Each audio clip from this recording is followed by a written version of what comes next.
Sei porque eu não vejo a luz do dia, estão tentando sepultar minha alegria, tentando ver meus sonhos cancelados.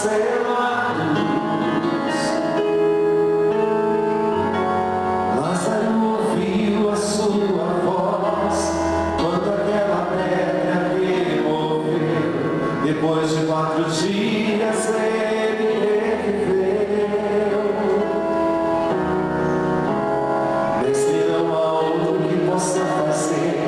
Aquilo que só o teu nome tem todo o poder. Eu preciso tanto de um milagre. Remove a minha pedra, me chama pelo nome,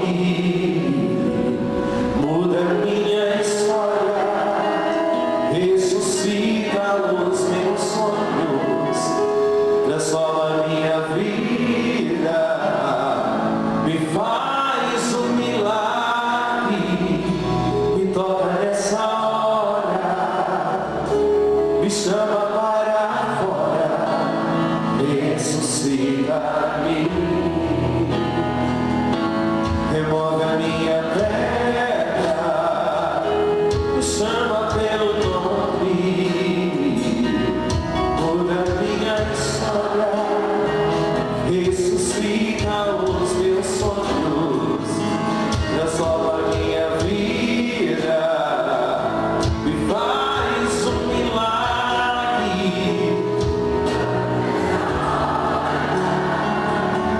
me chama para fora, ressuscita-me. A palavra de Deus vai fazendo isso conosco. Cada vez que nós escutamos essa palavra, nós vamos experimentando um pouco da ressurreição.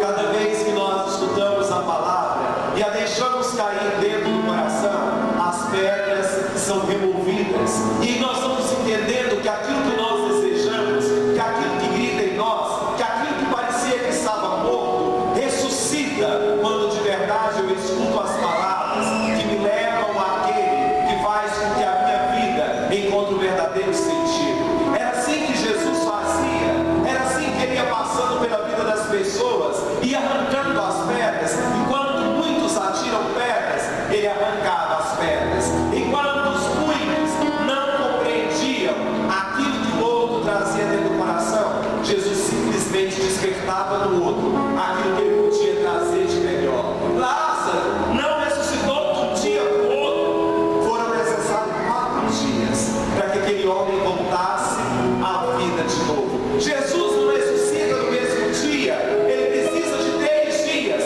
para voltar à vida nesse espaço de tempo. No espaço de tempo que Deus vai dando para nós, nós vamos entendendo que é ali onde ele vai curando as coisas, é ali onde ele vai mostrando para nós aquilo que é o essencial. Olha para essa pessoa que está do seu lado, pergunta-se para ela: você tem pressa com as suas coisas? Você tem muita pressa com as suas coisas? Você gostaria que as coisas acontecessem bem rápidas na sua vida? Sim ou não? Sim ou não? Para de ter pressa para aquilo que só Deus sabe o tempo necessário. A gente é assim, vive numa angústia, quer tudo muito rápido, a gente quer para ontem. E aí Deus vai dando a possibilidade de pararmos e perceber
assuma aquilo que o casamento exige na sua própria história. Porque tem gente que é assim, povo santo, quer casar e quer viver vida de solteiro, quer casar e não ter compromisso nenhum, casa-se com o outro, e muitas vezes eu não tenho que dar satisfação, eu não tenho que dar o meu tempo inteiro, eu tenho a minha individualidade, eu quero ter meu tempo, eu quero ter meu espaço. Olha para essa pessoa e diga para ela: se você quer tudo isso, vai viver sozinho, criatura.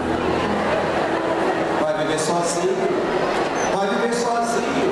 E nem sozinho você vive assim. Aí a gente vai entendendo o mistério de Deus. Aqueles muitas vezes que estão solteiros ficam assim: padre, uma oração, pelo amor de Deus, para me casar. Aqueles que estão casados chegam assim: padre, por que eu casei? Alguns, né? Outros estão felizes naquilo que escolheram. Cada escolha nossa exige de nós uma resposta concreta. Aí tem gente que fala assim: eu estou solteiro mesmo, vou viver a vida, eu vou fazer tudo que eu tiver que fazer, eu vou ser bandido agora, né? Porque você fala desse jeito. Eu escuto isso, gente, não estou nem aí, eu vou ficar com uma, ficar com outra, vou ficar com não sei quem, e vou ficando, de tanto ficar, eu fico também, de tanto ficar, a pessoa acaba ficando sozinha para sempre, porque não é capaz de olhar para o outro, com a ternura que Deus pede. São Paulo fala de uma forma tão linda para nós: cada escolha é minha. Se eu escolhi viver solteiro, então eu vivo a dimensão daquilo que me compete como solteiro. Se eu escolhi o casamento, que eu viva a experiência do casamento como sinal de graça.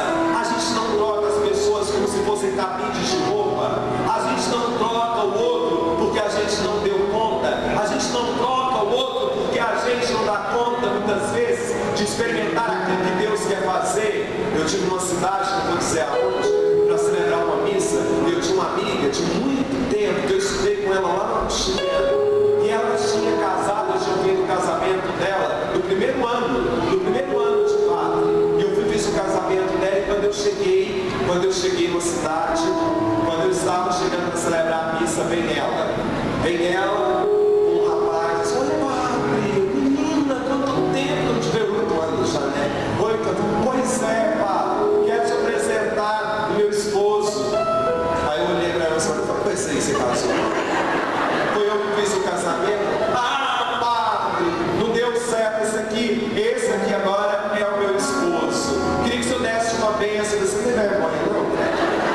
Você não tem vergonha que você está me pedindo? Me olhando com essa cara, me pediu uma bênção, eu que fiz seu casamento, e você me pediu para dar uma bênção nessa relação. Eu sinto muito, minha filha, sinto muito. Depois eu descobri toda a história do porquê. Aí a gente está entendendo. Claro que o outro não é obrigado a viver com ninguém, mas quando eu faço um compromisso de estar com o outro, eu tenho que lutar até o fim, como santo. Eu não posso desistir por qualquer coisa, eu não posso jogar fora a minha família, simplesmente porque eu não estou aguentando mais o outro. A gente deixa de aguentar o outro quando a gente já não se aguenta. A gente deixa de amar o outro quando a gente já não se ama. E aí a gente precisa redescobrir aquilo que Deus está fazendo. Por que quando está no namoro era assim: amo demais? É tudo para ter certeza que você quer casar. Eu faço entrevista: certeza que você quer casar? Claro, padre. Absoluta. Eu amo demais essa criatura. Ou eu amo demais ele. Aí depois deixa de amar, como se fosse uma brincadeira, como se acordasse e dissesse: já não quero mais. E as pessoas estão vivendo assim. O mundo vai dizendo para a gente viver assim: não tem nada, começa, termina, manda embora. E aí todo mundo coloca, meu Deus, lá na internet, no bendito Facebook, o casamento realmente não tem sentido. Quem diria que Vasco Bernardes, William Bonner ia ser o modelo que nós temos? E as pessoas olham para eles como eles fossem espelhos. Como a gente não consegue justificar, a gente começa a escrever assim: tudo é assim mesmo, gente. Tudo tem início, meio e fim. Até casamento tem início, meio e fim. Relações têm início, meio e fim. Como se fosse uma brincadeira, como se a gente pudesse romper. E aqui eu não estou falando do casal que se separou, mas eu estou dizendo que nós pegamos alguns parâmetros que são irreais para a nossa vida, e a gente deveria olhar para a nossa história e perceber: o que eu estou fazendo família seja santificada? O que eu estou fazendo para que as minhas relações sejam verdadeiras? O que eu estou fazendo para que as minhas relações sejam duradouras? Você já viu aquele tipo de gente que é assim? Todo mundo tem problema, só ela que não. Ela afasta de todo mundo, ela briga com todo mundo e só o outro é culpado. Tem horas que a gente tem que parar um pouquinho e olhar para a gente e perceber que a gente tem uma parcela enorme de culpa por não cuidar daquilo que é importante para nós. Quando a gente quer uma coisa, a gente cuida tanto. Quando a gente quer uma coisa, a gente faz de tudo para ter. Quando a gente quer uma coisa, a gente trata com o maior carinho do mundo. Quando você pega uma planta, você precisa cuidar dela todo dia, porque senão ela vai morrer. O amor também é assim, é um cuidado diário para que o outro sinta-se amado e perceba que ele é importante na vida do outro. Aí a gente vai encontrando a beleza de ser aquilo que se é. Escuta São Paulo, quem aí está solteiro, é melhor casar. Mas se quiser casar, assuma de verdade, assuma de verdade aquilo que é viver, a experiência da entrega a dois. Aí nós vamos entendendo o mistério de Deus. Olha essa pessoa que está em seu lado, por favor. Se você for casado, olha para sua esposa e fala de jeito assim, te largo não, criatura. Se você não for casado, olha para ela e fala assim, que jeito que você quer seu marido, criatura? Que jeito que você quer sua esposa? Que jeito que você quer? Que jeito que tem que ser? Que jeito? Como? E aí a gente vai colocando diante de Deus aquilo que a gente vai querer.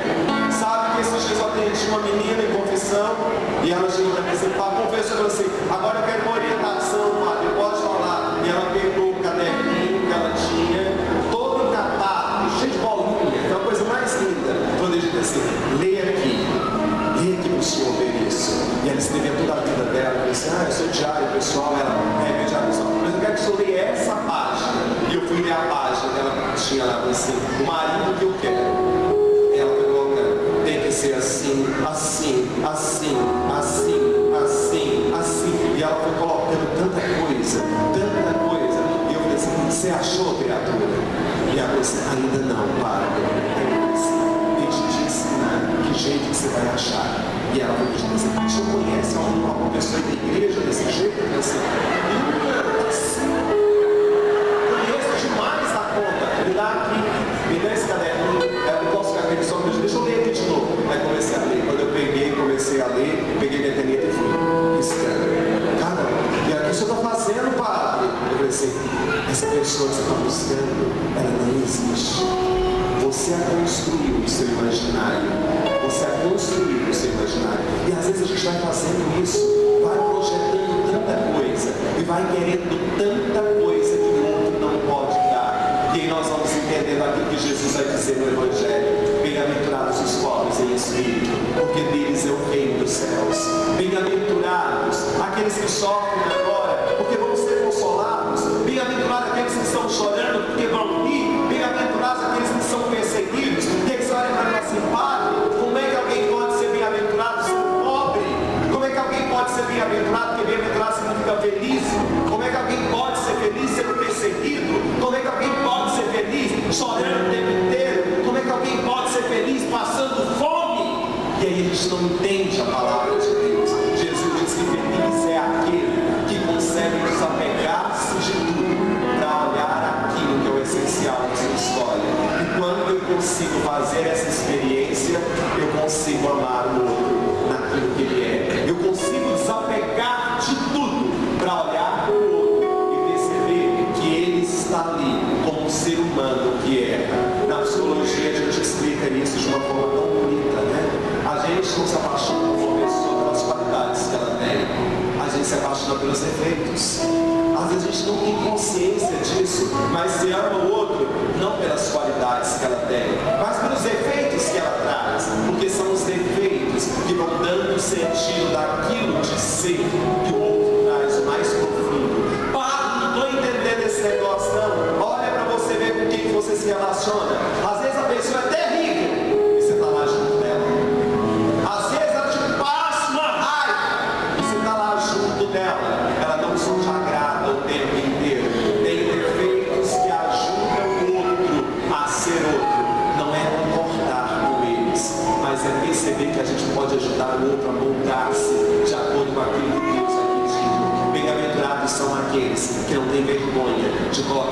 tudo de si, é naquilo que estão fazendo. Bem-aventurados são aqueles que já sofreram muito, mas mesmo assim continuam acreditando naquilo que Deus tem como promessa para ele. Olha de novo para essa pessoa e faz essa última pergunta. Olha para ela e pergunta assim: o que está te faltando para você ser feliz de verdade?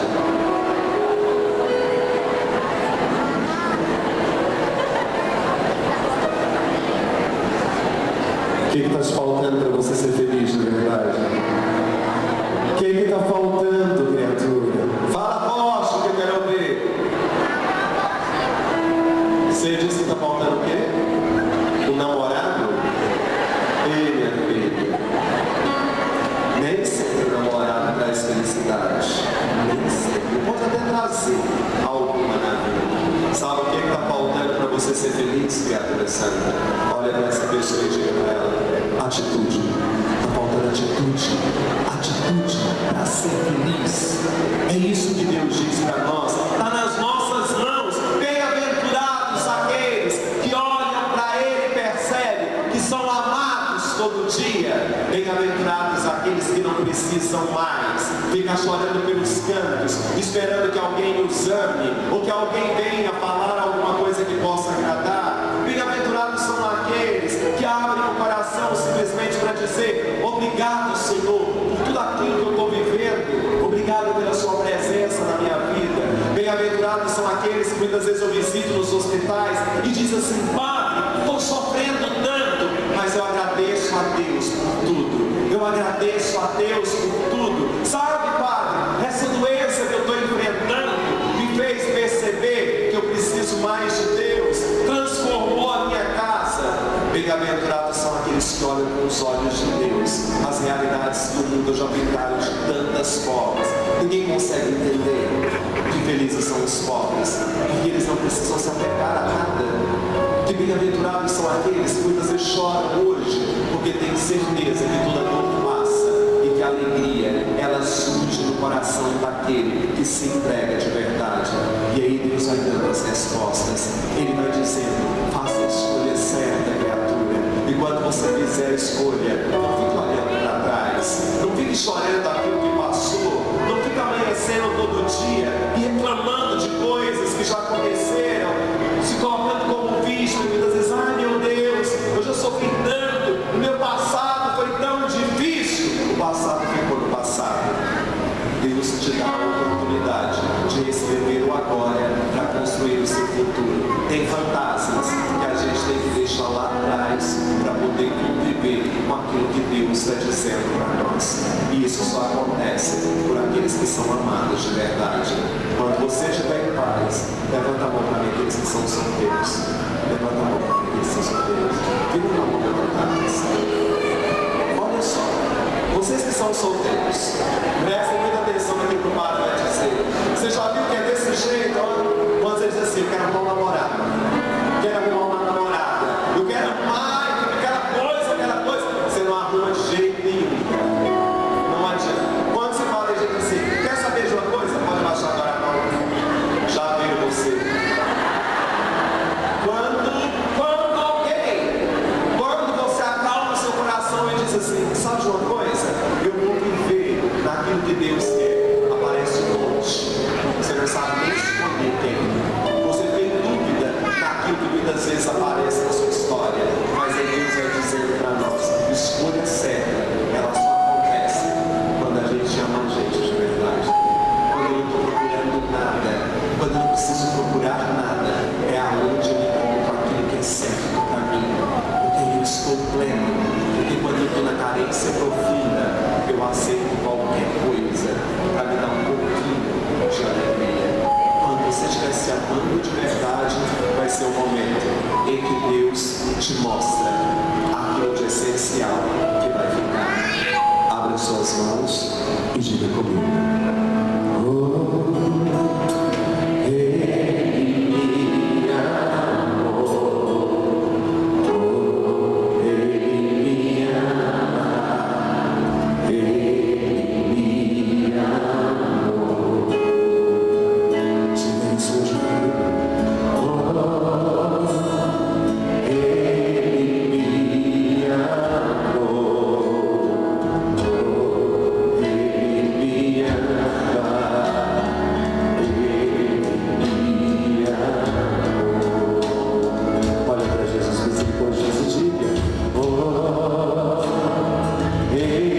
isso, proclama isso.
Deixa ela